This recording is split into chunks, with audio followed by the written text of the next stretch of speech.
तो रोटेशन में इन 2D rotation an object is rotated by an angle theta with respect to origin. The angle is assumed to be positive for anti-clockwise rotation. तो इसमें क्या है,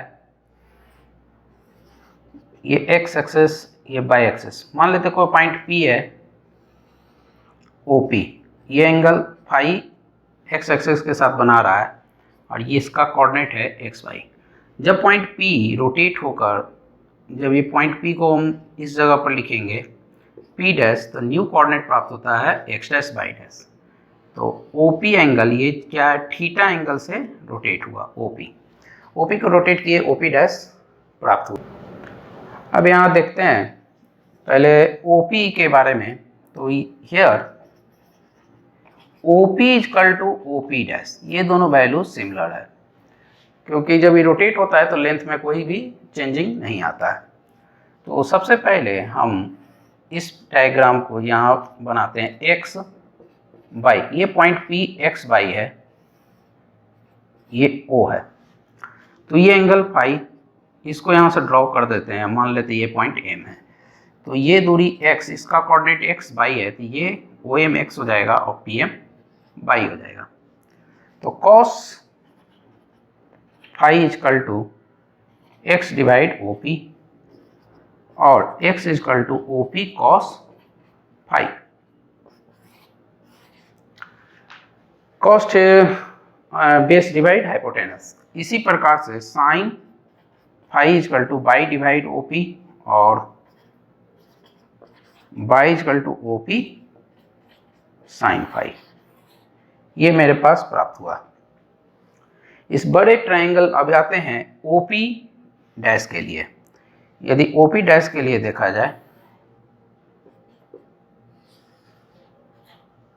तो हम इससे ड्रॉ कर देते हैं, ये प्राप्त हो जाता है N। तो P डैश का कोऑर्डिनेट है x डैश y डैश, तो ये डिस्टेंस x डैश और ये y डैश। ये एंगल को देखा जाए तो चूंकि हम यहाँ से ड्रॉ किए हैं, ये थीटा प्लस फाई, दोनों एंगल ऐड हो जाएगा, ये पूरा एंगल थीटा प्लस फाई बना रहा है। तो यहाँ से हम कॉस थीटा प्लस फाई का वैल्यू निकालेंगे। तो बेस डिवाइड हाइपोटेनस यानी x dash divide OP dash, x dash divide OP और OP डैश इक्वल है तो इसको OP लिख देंगे। इससे मेरे पास प्राप्त हो जाएगा x डैश बराबर OP cos theta plus phi. इसको formula cos A plus B से हम इसको ब्रेक करेंगे तो cos theta into sine phi minus sine theta into cos phi प्राप्त होता है। इसको और आगे बढ़ाने पर x dash equal to cos theta, हम देख रहे हैं कि OP कॉस फाई x है, तो इसको इस प्रकार से गुना करेंगे, लिखेंगे कॉस थीटा, पहले OP cos phi cos theta, sorry OP sine phi, OP sine phi cos theta minus OP cos phi sine theta.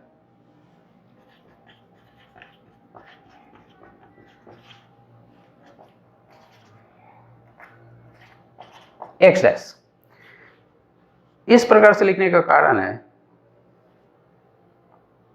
Sorry cos A plus B का फॉर्मूला गलत लिखा गया, cos theta into cos phi sine theta into sine phi. तो इस हिसाब से OP cos theta, OP cos phi यहाँ होगा and sine theta sine phi, यहाँ साइन होगा। तो यहाँ पर OP cos A plus B का formula cos A into cos B minus sine into sine B होता है। तो OP cos theta into cos phi है, तो OP cos phi cos theta minus OP sine phi into sine theta. तो इस हिसाब से OP cos फाई के लिए हम x लिखेंगे, OP cos फाई के लिए x cos theta minus OP sine phi के लिए y साइन थीटा। तो इस प्रकार से मेरे पास x डैश के लिए फार्मूला हो गया cos theta x minus sine theta y। ठीक इसी प्रकार से साइन थीटा प्लस फाई निकालेंगे इस ट्रायंगल में, तो y dash divide OP dash, लेकिन बाई डैश ओपी और ओपी डैश सेम है तो ओपी। इसके बाद x is equal to OP cos phi है, कुछ वैल्यू इस जगह हम लिख लेते हैं, x is equal to OP cos phi and y is equal to OP sine phi.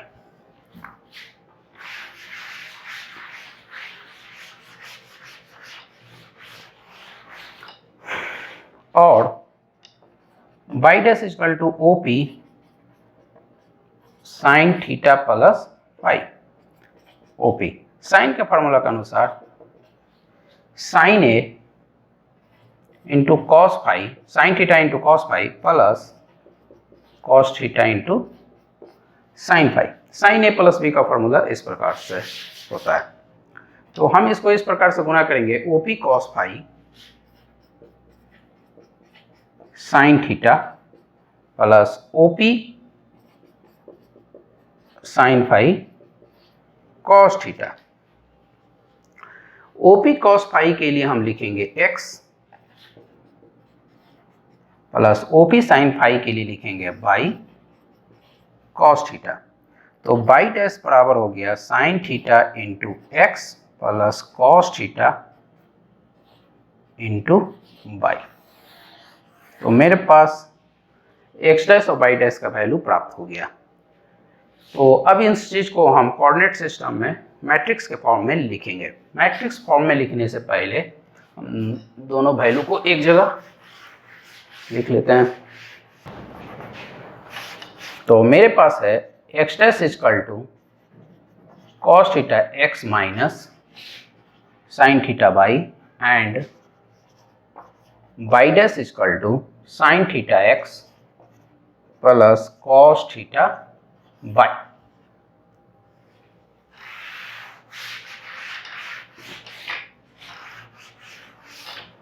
पूरे इक्वेशन को मैट्रिक्स के फॉर्म में लिखने पर x dash y dash x y, तो यहां पर x का कोफिशिएंट कॉस थीटा और साइन का कोफिशिएंट y का कोफिशिएंट इसमें माइनस साइन थीटा। तो x cos theta minus y sine theta, पहले इक्वेशन से x cos theta minus y sine theta. दूसरे इक्वेशन से sign theta x sign theta plus cos theta. तो इस प्रकार से हम लोग लिख सकते हैं। तो कॉस थीटा और माइनस साइन थीटा इस तरफ लिखाएगा, या x का coefficient cos theta sine theta इस तरफ हम लिख दिए कि इस प्रकार से मल्टीप्लाई किया जाए x cos theta plus y into minus sine theta इस तरफ आ जाए x sign theta plus y cos theta. इस प्रकार से भी लिख सकते हैं, या इसको इस प्रकार से भी लिखा जा सकता है। तो पहले ये ट्रांसपोज हो जाएगा cos theta sine theta minus sine theta cos theta, और इसको हम ट्रांसपोज कर देंगे तो एक्स वाई। तो इस प्रकार से लिखने पर भी x into cos theta into x cos theta minus sine theta into x plus by cos theta, इस प्रकार से ये इक्वेशन लिखा सकता है। यदि होमोजेनियस कोऑर्डिनेट सिस्टम में लिखा जाए, होमोजेनियस कोऑर्डिनेट सिस्टम में, तो इस इक्वेशन को पहले हम कन्वर्ट कर लेंगे cos theta x minus sine theta y plus 0 y dash equal to sine theta x plus cos theta y plus 0, और एक नया 1 ऐड करते हैं 0x 0 by plus 1। Homogeneous coordinate system में थर्ड कोऑर्डिनेट आ जाता है, third equation 1 0x plus 0 by plus 1। अब इसको मैट्रिक्स फॉर्म में हम लिखेंगे।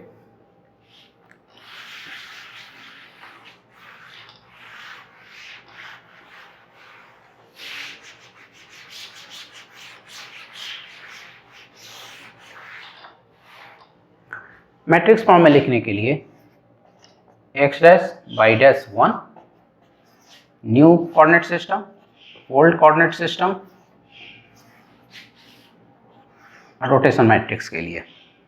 तो यहाँ x cos थीटा, तो यहाँ पर cos theta, x cos theta, उसके बाद ये y माइनस साइन थीटा, तो इस जगह पर माइनस साइन थीटा, उसके बाद 1 इंटू 0, इस जगह पर 0। इसके लिए साइन थीटा x, x इस जगह पर sine theta, cos theta y, तो y के साथ यहाँ मल्टीप्लाई होता है, तो cos थीटा 1 इंटू 0, 0, उसके बाद 0 0 1। तो इस प्रकार से भी हम लिख सकते हैं। तो कह सकते हैं कि cos थीटा x का कोफिशिएंट जो इसमें cos थीटा sin थीटा 0, ये पूरा x कोफिशिएंट जो मेरा कॉलम में है इसमें रो में आ जाएगा, cos थीटा sin थीटा और 0। इसमें जो y coefficient minus sine theta cos theta 0 minus sine theta cos theta 0 column में आ जाएगा। यदि मल्टीप्लाई करेंगे तो x cos theta minus y sine theta plus 0 और x sign theta plus y cos theta 0 इस प्रकार से आएगा, या इसको हम इस प्रकार से भी लिख सकते हैं। तो इस प्रकार से लिखने में सबसे पहले cos थीटा sin थीटा 0, इसका ट्रांसपोज कर देंगे, तो इसका जो रो है वो कॉलम में sin थीटा 0, इसका रो 0 0 1, उसके बाद इसको भी ट्रांसपोज कर देंगे, ऐसे लिख सकते हैं चाहे ऐसे लिख सकते हैं। तो ये फाइनल वैल्यूज प्राप्त हुआ न्यू कोऑर्डिनेट सिस्टम के लिए। क्वेश्चन है, rotate triangle ABC whose coordinates are A, B, C, A00, B40, C22 at angle 45 degree with respect to origin। तो solution, theta is equal to 45 degree. Let new triangle, rotation के बाद नया जो triangle बनेगा, let new coordinate of triangle R, मान लेते हैं नया जो ट्राइंगल बनेगा वो A डैश मान लेते हैं, उसका coordinate x1 y 1, B dash x2 y 2, C dash x3 y 3, नया कोऑर्डिनेट बनने पर।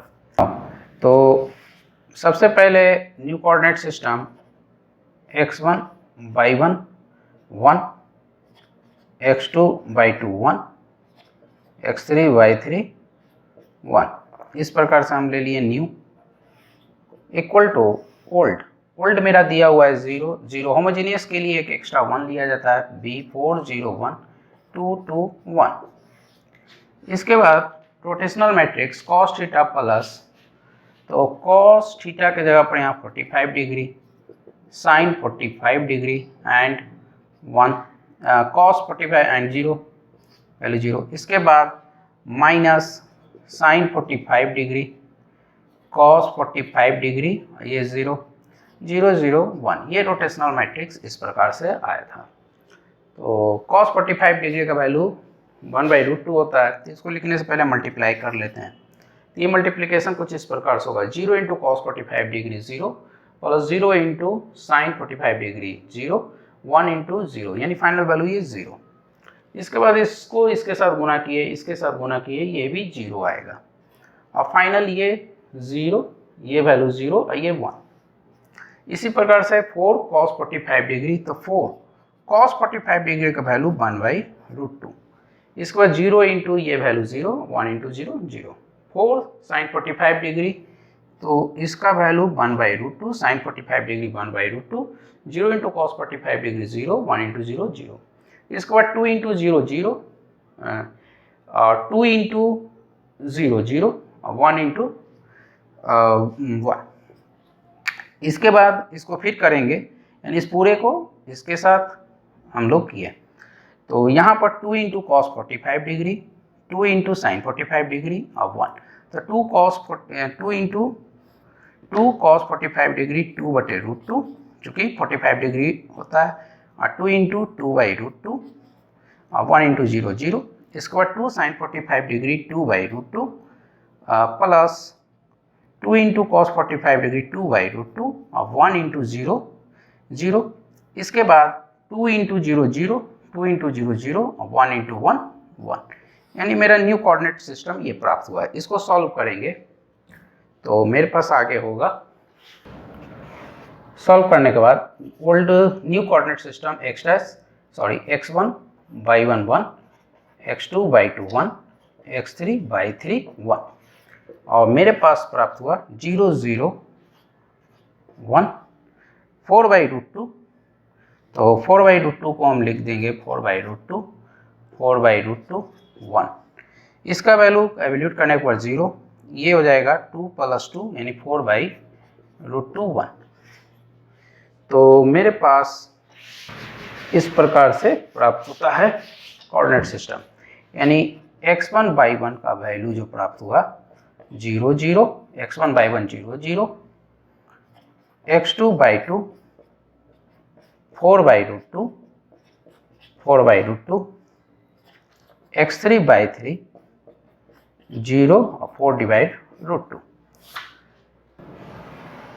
यदि हम इसको x एक्सेस बाय एक्सेस, ये 0, ये 1, ये 2, ये 3, ये 4, इस तरह भी 1 2 3 एंड 4। तो मेरा पहले का है 0 0 1.40 एंड 2 2, ये मेरा ट्राइंगल है।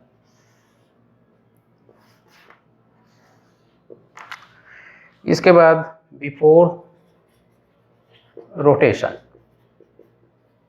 यदि रोटेशन के बाद जो पॉइंट प्राप्त होता है वो देखते हैं।